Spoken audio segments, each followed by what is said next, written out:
Alright, hello everybody. We're back here at Beamer & Son Garage. Today we got the 69 Cadillac. Show the car, son. The 69 Cadillac, it's got a heater control valve leaking. And we're going to back up here a little bit and we'll show a little bit right here. This right here is the transmission cooler. It has an external cooler we installed. The transmission in this car has been rebuilt by Jimmy Morehouse over there at Morehouse Welding. Jimmy's got a little transmission shop there. Jimmy rebuilt our transmission in our Cadillac. And when he installed it, we put this transmission cooler. We installed this transmission cooler. So there's the training cooler. Here's the air conditioner condenser for the air conditioning. Behind it's the radiator, and I believe that's a new radiator too. Yep. And over here, come on over here, son. Our heater control valve right here that controls the heat for the car is leaking. So what we're going to try to do today is we're going to try to show you how you can disconnect the heater control valve, shove a piece of plastic or a piece of brass in there, eliminate the heater control valve, and then it'll just basically have heat all the time. So that's what we're going to do right now. We've got set up over here, some parts over here to try to fix it with. Some tools. You don't need a lot of tools to fix this. Come on over here and show the tools. All you need is like a nut driver, a flathead screwdriver, and a pair of these are some really good snap-on wire cutters. We don't own the rights to any of these tools, but we do buy them, we use them, so we'd like to advertise for snap-on and of course some of these other tools. So we're going to take our tools over there. Now over here is all the different pieces we could use to install it. A lot of plumbing parts. Actually, this is all plumbing parts, and we're going to pick a couple of them here that probably going to work for us. So we'll pick a couple here, and I think I got what I need. Alright, let's go over here. Now, I've already pre-loosened the clamps, so I don't have to fight it.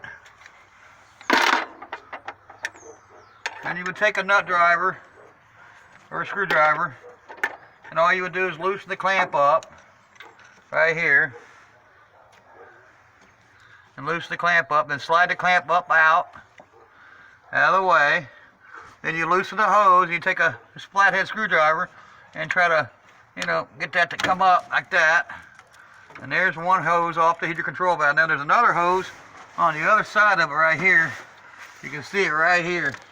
There's the other end of it, and it's already been pre-loosened and ready to come off. It didn't come off that easy, let me tell you, people. I fought it. Okay, so we got that. So what we got to do is find a piece to put in the hose here, and you can see a problem I have here. It's already been crushed down here, so what I'm going to do is with the wire cutters I'm going to snip that back. So I got a nice clean hose to go to here, and we'll just take that all the way. Of course, a razor knife would probably be nicer to have than a pair of cutters. It takes a little longer, but I don't mind it. It's not as clean as straight as a cut, but it'll work. Okay, so we got a 45 here. We're going to go with a 45. I was thinking about using the 90, but I think that's too much. So we're going to go with the 45. And there's that. And then we're going to turn to how we think we want it. And then we're going to tighten the clamp up. We're going to put the clamp right out towards the end of the hose to get a good cinched in on that pipe.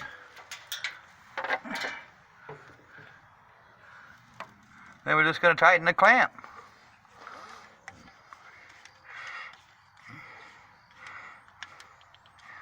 And this is going to eliminate the heater control valve. Ours is leaking. We're having a run on these right now for some reason, leaking. So, and we'll stick that in the other end of the hose. We don't have to cut that off because that clamp was at the end of the hose. So we're going to have to fight it.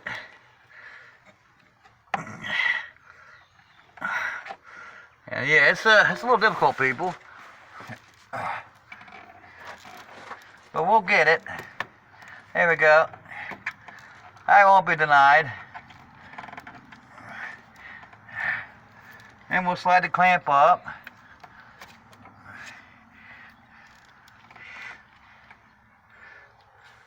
And we'll use a nut driver on this one. Guess I think we'll use a nut driver on this one.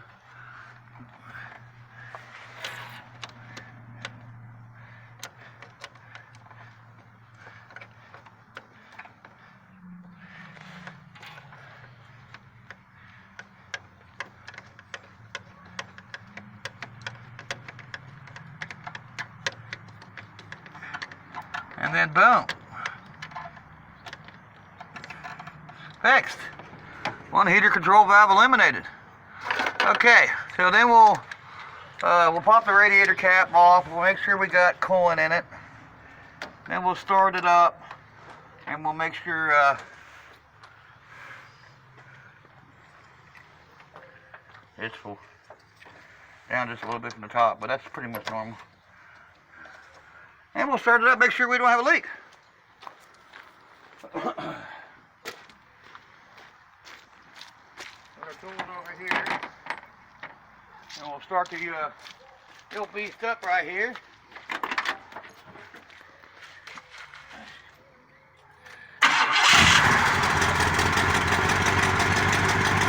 Hop in there and turn the heat on. Turn the heat on, bro. Okay, Dan. Power going and everything.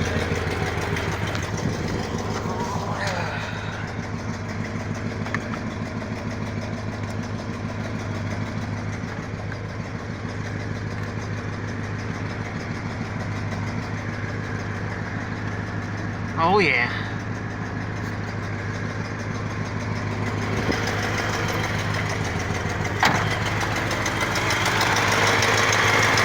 That little smoke right here coming up, that's one where I disconnected the coolant got on the manifold. See the smoke coming up?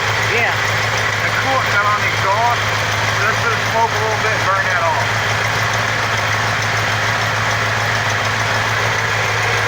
We'll let it run for a minute and see if the thing will build up pressure and make sure it doesn't leak and make sure we got heat.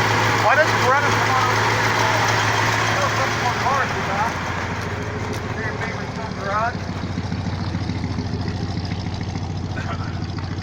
Of course, this is our rolling toolbox here. The Bonneville. She's got tools all in it. Rags to wipe your hands with. Let's go up here. Here's my precious valiant. Don't hit my valiant. Yeah.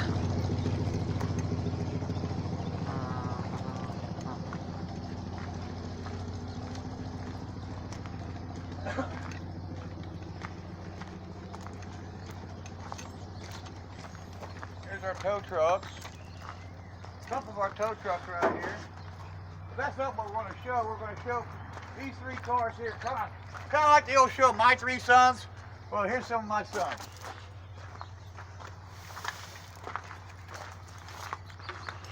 These are three of my sons right here. I've had this car here for 28 years right here. This is our 65 Barracuda right here. Come on in and show the engine, son. It's got a 318. We're not going to start it today, but on our next episode, we're planning on starting it. It's got some wild-looking headers that are actually made by Johnny Morehouse. They're kind of like a dragster. They come up and then they turn down, but they kind of come up like a dragster. Made by the great Johnny Morehouse over there at Morehouse Welding on Tilltown Road. Johnny, of course, moved on. He's out in Florida now. He's got a welding business out there. Probably look it up in the Yellow Pages or something. Morehouse out there in Florida. Our next car is our Coronet. It's a 68 Coronet. I think it's 68,000 original miles. 1968 Coronet. 318 automatic, 727. This car runs good. It barks second gear. It is a four-door. You can see the four doors it has. But even for a four-door, it's mean.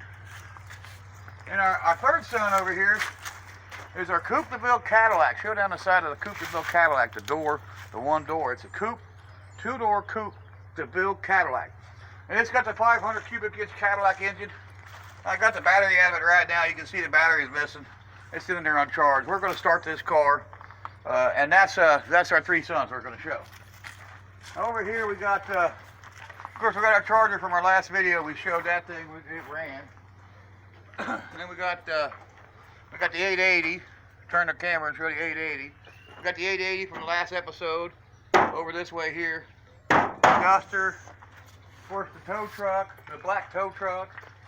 And of course, our famous car, the Omega. We got to get the Omega in. Every time we show that car, that's our #1 car. But I've been told I don't own this car. And I don't have this car. And let me tell you, people, I own this car and I have this car. This is a 1970 Roadrunner. This car... Hey, Dad, show off there the hood scoop on it. Lift it up. This car has That's an the air cool grabber part. hood.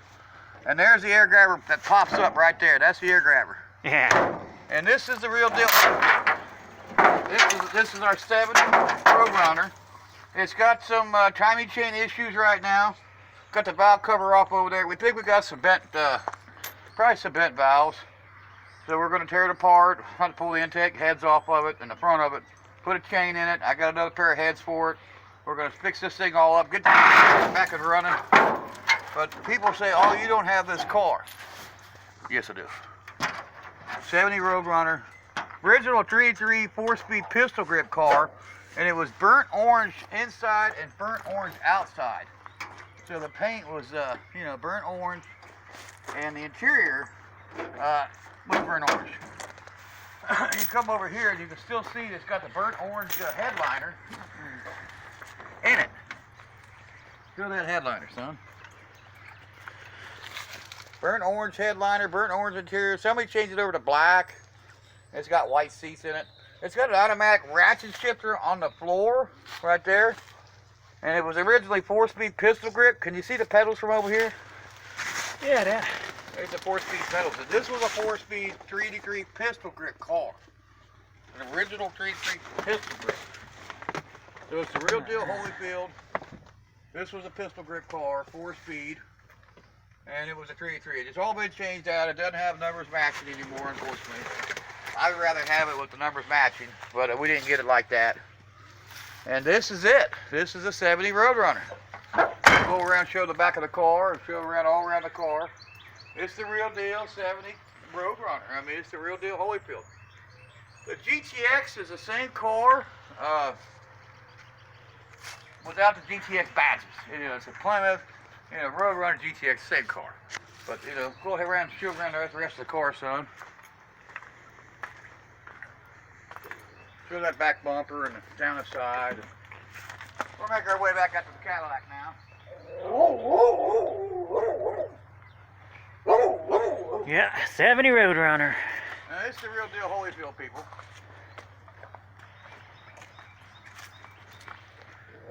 Yeah, Roadrunner. 70 Roadrunner, says Roadrunner right. The title on it, the VIN number, you'll have an RM. And there it is, RM. There's RM right there on the top, right on the VIN tag. So I can't see with the camera, but I can see with the human eye. RM's the first two numbers, RM. That's a Roadrunner. You can tell by the VIN number. It's not a satellite. You know, it's not a, you know, Hemi car or nothing. It's just a 70 Roadrunner. Just a 70 Roadrunner. That's all it is. But we like it anyways here at Beamer & Son Garage. It's got an RT emblem I stuck in there. I got offline. I thought it was kind of cool. Whoever heard of a Plymouth Roadrunner RT? Right there it says RT, but it's not real. It's like the Fury. It says RT2 on the grill. Do you see that? Yeah. The same thing. I got another one and I stuck it on there. I thought it was kind of cool. And so I put it on there. Seems like there's another one that says, oh yeah, there's one right here that says RT. Who ever heard of an RT Coronet 4-door? Well, here at Beamer & Son Garage, we got it. RT. It's not real. It's just an emblem I bought offline. Put it on the car. Let's close these up. This is going to be for another episode here. We're going to start these cars here. Hopefully move a few other cars and we'll get these out and play with them. That's my goal. This has got a bad hinge and a bad hood over here. Okay, we'll go back in the Cadillac and we'll see if we got heat, son. Okay, Dad.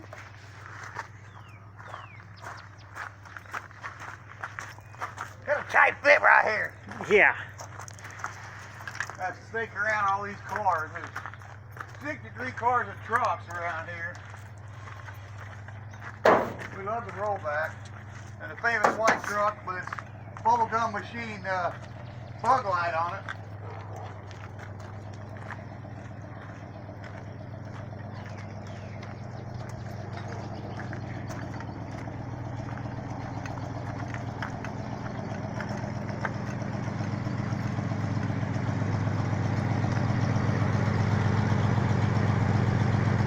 I see that leaking on the ground. That's a plus.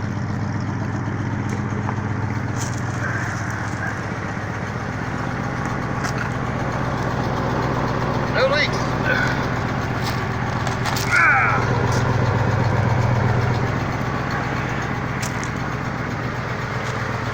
No leaks. Good job. Okay, well, I'm good, son. We got heat stuff. Yeah.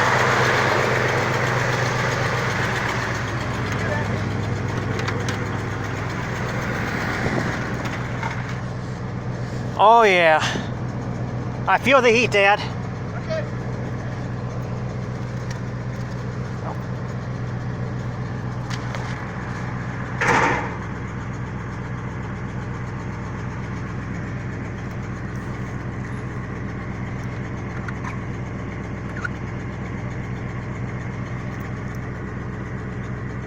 Yeah, it's nice.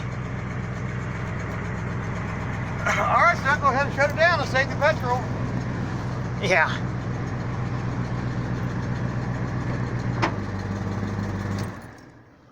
Sometimes she diesels. Come on. That's why I put it in gear.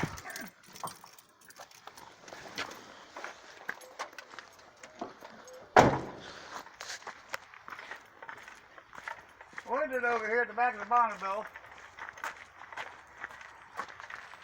Well, that's it, people. That's a heater control valve replacement. You know, it's pretty simple. You just, you know, find a little piece of bypass or something, like, you know, a piece of plastic you could use. You know, we use a piece of brass, which was the 45. That's the 90. You know, you just shove the hose in both ends, tighten the clamp up, and that's it. So yeah, here's the heater control bypass video we done, and I hope that helped you. If you got a heater control valve leaking, you know, you don't have to go buy another one. You know, you want to get one for it for sure, so it operates correctly. But we're still in winter. It's February 19th, I think. So, you know, we're not going to go buy one. You know, we're on a budget here at Beamer & Son Garage. You know, we don't have the money that some of these other YouTube channels got. We're new. You know, we're starting out on the shoestring on this here. So, you know, we don't have an abundance of money like some of these other channels have.